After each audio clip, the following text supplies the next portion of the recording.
Shalom Bapak Ibu Saudara-saudari sekalian. Untuk renungan kita pada hari ini terambil dari Yesaya 41 ayat yang 8 hingga yang ke-20. Yesaya 41 ayat 8 hingga yang ke-20. Kita akan membaca hanya di ayat 13. Ayat 13.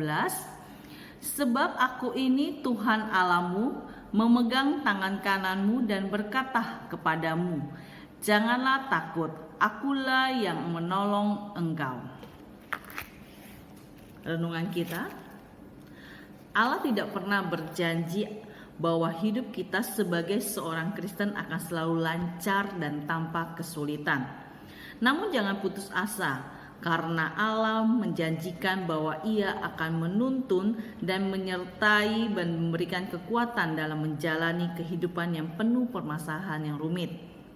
Perikop sebelumnya di ayat 1 hingga yang ke-7 ini menggambarkan ketidakbergunaan berhala-berhala dan yang dilema orang-orang kafir yang memilih untuk bergantung kepada sesama dan kepada berhala.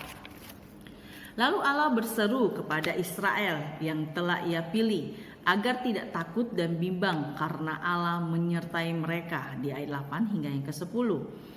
Ada 3 alasan kenapa Israel tidak perlu takut dan dapat bergantung kepada Allah dengan tenang.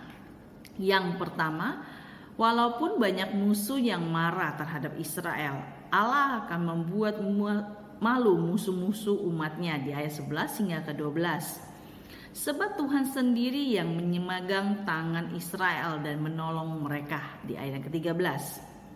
Yang kedua, walaupun umat Allah lemah digambarkan dengan cacing Yakub atau ulat Israel, tetapi itu bukan masalah karena Allah akan memegang tangan kanan mereka dan menolong mereka di ayat 13 hingga 14.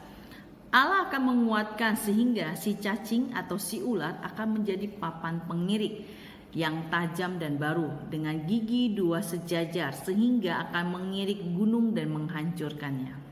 Yang ketiga, walaupun keadaan begitu sulit sehingga orang-orang sengsara tidak dapat menemukan air sehingga jadi kehausan, tetapi Tuhan menjawab mereka dan tidak meninggalkan mereka di ayat 17.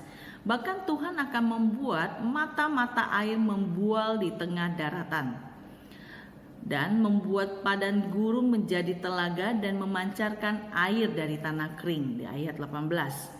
Bahkan tanaman-tanaman akan ditumbuhkan dan semua orang kemudian mengetahui bahwa Yang Maha Kuasa Allah Israel yang menjadikan semuanya itu di ayat 19 hingga yang ke-20. Nah, aplikasi dari renungan ini dalam kehidupan kita adalah tidak ada situasi apapun di mana Allah yang Maha Kuasa tidak dapat menolong kita. Dengan demikian, kita tidak perlu takut pada kelemahan diri kita sendiri maupun keadaan yang begitu menyulitkan, karena ada Allah yang menyertai dan menuntun tangan kita. Amin.